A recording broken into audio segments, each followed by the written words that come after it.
Baiklah, bismillahirrahmanirrahim. Assalamualaikum warahmatullahi wabarakatuh. Perkenalkan, nama saya Andi Filsa Cahyawalia dari Prodi Manajemen Pendidikan Islam semester 1. Di sini saya akan membahas tentang artikel pertama, yaitu konsep manajemen kelas beserta masalah dan pemecahannya. Manajemen kelas dan manajemen pendidikan memiliki hubungan yang bersifat substansif. Manajemen kelas merupakan substansi dari manajemen kurikulum, sedangkan manajemen kurikulum merupakan substansi dari manajemen pendidikan.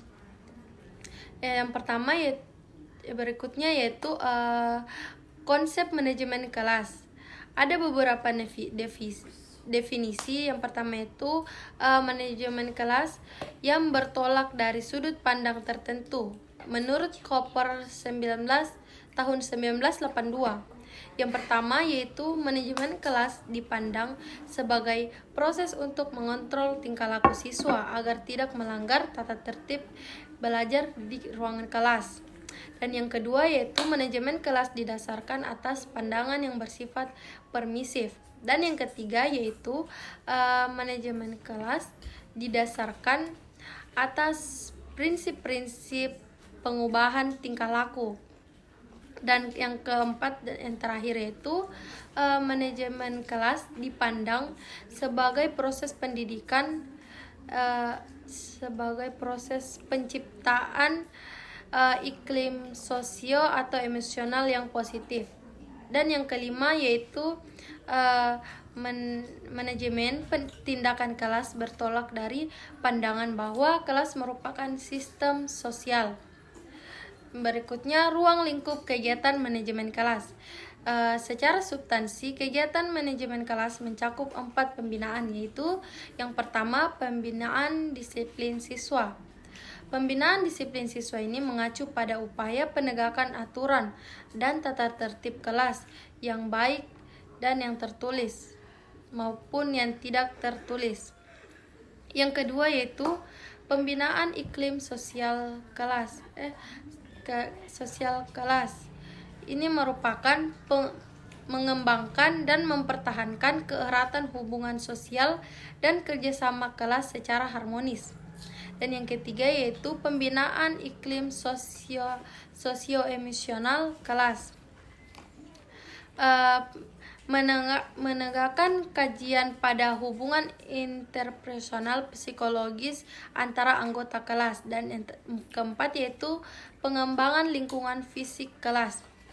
Kondisi fisik kelas meliputi segala sesuatu yang ada di ruang kelas, di antaranya papan buletin, furnitur, penerangan, serta temperatur ruangan. Yang berikutnya yaitu tujuan manajemen kelas. Tujuan umum kegiatan manajemen kelas adalah untuk menciptakan kondisi kelas yang kondusif bagi produktivitas kegiatan pembelajaran.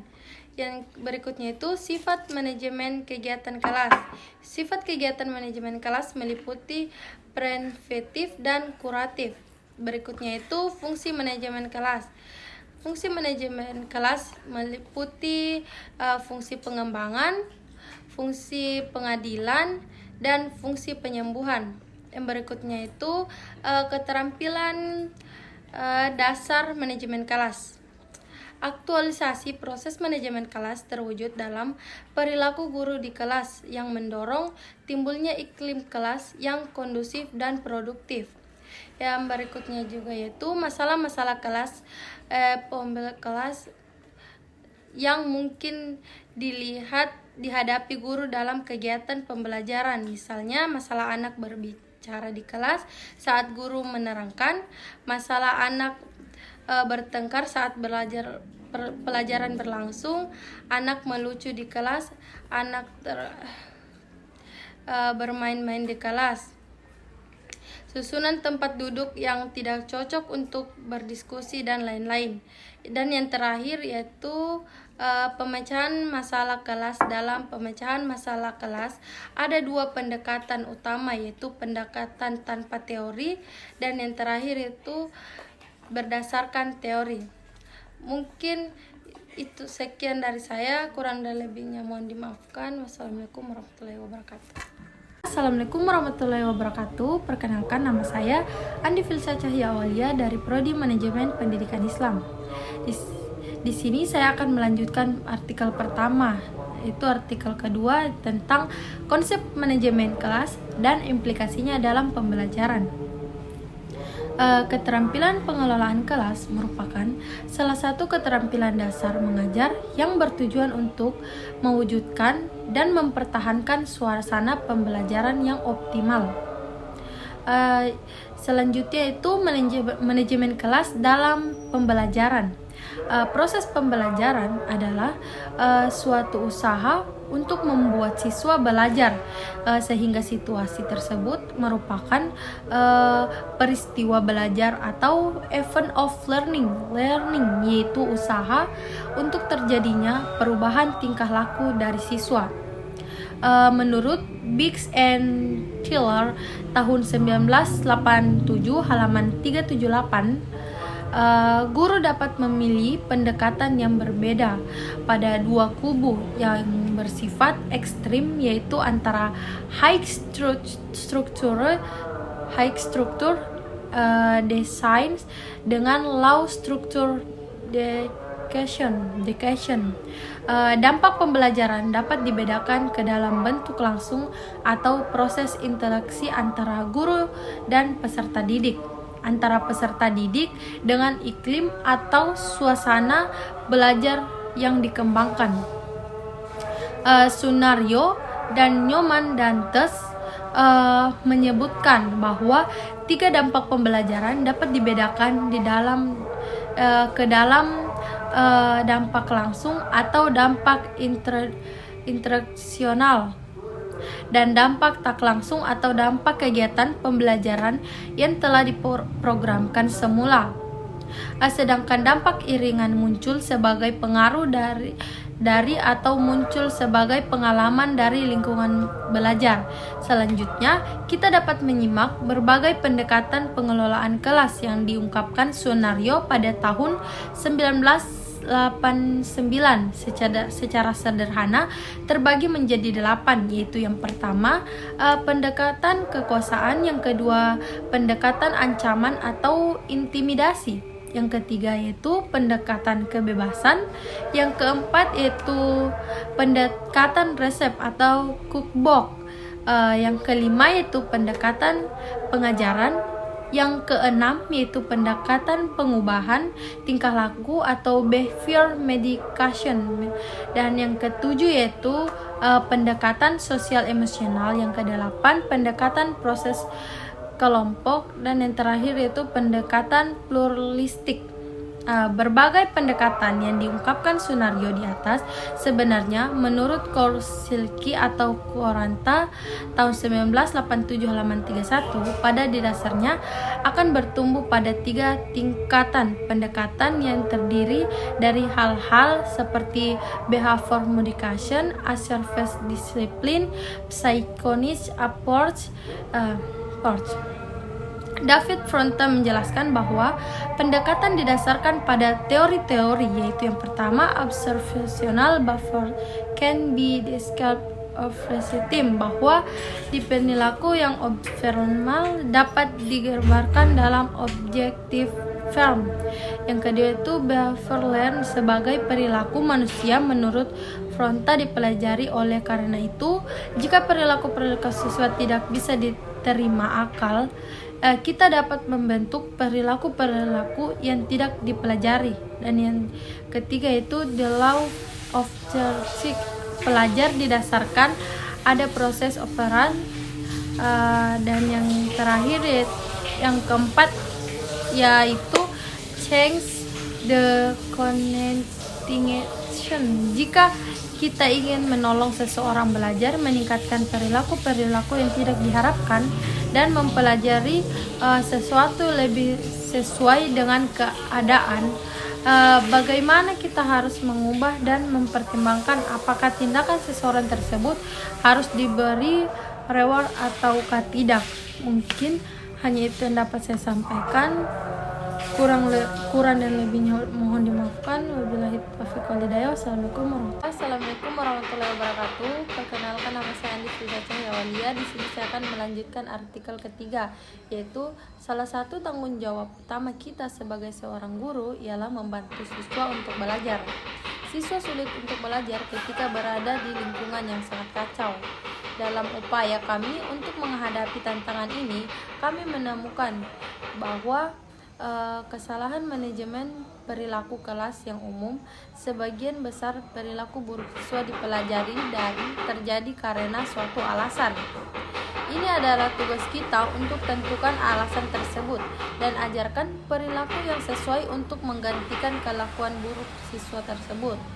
Kami percaya bahwa pencegahan adalah bentuk yang paling efektif manajemen perilaku. Artinya, cara paling efisien untuk menghilangkannya perilaku buruk adalah untuk mencegah terjadinya atau menggunakan pendekatan proaktif. Juga memungkinkan kita untuk lebih fokus pada pengajaran yang tepat perilaku daripada menghilangkan perilaku negatif. Saat mencoba mengubah perilaku buruk, kita sering menggambarkan hanya dengan cara terlihat, atau misalnya berteriak, memukul keluar dari kursi. Mendefinisikan perilaku buruk dengan bagaimana tampilannya hanya memberi kita gambaran yang tidak lengkap tentang perilaku tersebut. Itu memberitahu kami sedikit tentang mengapa itu terjadi dan tidak banyak membantu dalam perubahan perilaku kami. Upaya misalnya seorang siswa yang tidak mengerjakan tugas adalah masalah kelas yang umum. Sebenarnya strategi yang akan menghilangkan perilaku di luar tugas dari suatu siswa dan dapat memperburuk di luar tugas perilaku pihak lain. Mendefinisikan perilaku buruk dengan tampilannya tidak memberitahu kita apa-apa tentang mengapa itu terjadi dan seringkali tidak membantu dalam upaya perubahan perilaku. Hanya karena dua perilaku terlihat sama tidak berarti keduanya sama. Sebagai gantinya, didefinisikan perilaku salah satu menurut fungsinya untuk mengembangkan strategi yang lebih baik untuk mengelola perilaku buruk. Kita perlu bertanya di diri kita sendiri, apa fungsi dari perilaku buruk ini? Fungsi dari perilaku buruk ini, atau lebih sederhananya, apakah siswa memperoleh keuntungan dari perilaku buruknya? Meskipun siswa kami berperilaku buruk tampaknya terjadi tanpa alasan, mereka memiliki tujuan. Sebaliknya, mereka tidak akan terjadi meskipun beberapa masalah perilaku adalah akibat dari masalah organik, seperti contohnya mishiperaktivitas. Sebagai besar, perilaku buruk fungsi untuk salah satu dari form, misalnya dua siswa di luar tugas yang disebutkan sebelumnya, mungkin satu siswa off tugas untuk mendapatkan perhatian kita, sedangkan yang lain mungkin tugas off karena dia atau tugasnya terlalu sulit. Lebih baik sedikit masalah yang harus dipecahkan lebih jelas arahnya. Mungkin menghilangkan perilaku off tugas, jelas tempat kami merekam perilaku dan apa yang terjadi sebelumnya. Cara standar untuk membuat bagian ini adalah dengan memisahkan selembar kertas menjadi 3 kolom dari tabel. Anseden pertama, perilaku kedua akan konsekuensi ketiga. Ketika perilaku buruk terjadi, ditulis dalam kolom perilaku. Kemudian pemangat langsung mencatat apa yang terjadi sebelum dicatat di kolom anseden. Dan setelah kejadian dicatat di kolom konsekuensi, beberapa contoh termasuk pengalihan verbal, kontrol kedekatan, penguatan perilaku yang tidak sesuai, memberikan tambahan isyarat atau petunjuk. Pendapat ini lebih efektif, lebih mudah digunakan dan menciptakan iklim yang kelas yang lebih positif daripada berusaha lebih keras. Jika kedua siswa kami, Dani dan Sarah, melakukan berbicara di kelas. Jadi kesimpulannya, artikel ini mengulas secara singkat kesalahan manajemen perilaku umum yang kami lakukan. Jadikan sebagai guru dan berikan banyak strategi tentang apa yang harus dilakukan sebagai gantinya. Kita percaya saran ini akan berguna dalam proses pengembangan dan menerapkan rencana manajemen perilaku yang komprehensif. Tidak berarti melakukannya. Saran ini mewakili daftar lengkap strategi yang efektif. Untuk informasi lebihnya menyeluruh tentang beberapa strategi yang direkomendasikan, lihat saja daftar resensi. Baiklah, mungkin itu saja yang dapat saya sampaikan. Kurang dan lebihnya mohon dimaafkan. Wabillahi taufiq wal hidayah. Wassalamualaikum warahmatullahi wabarakatuh.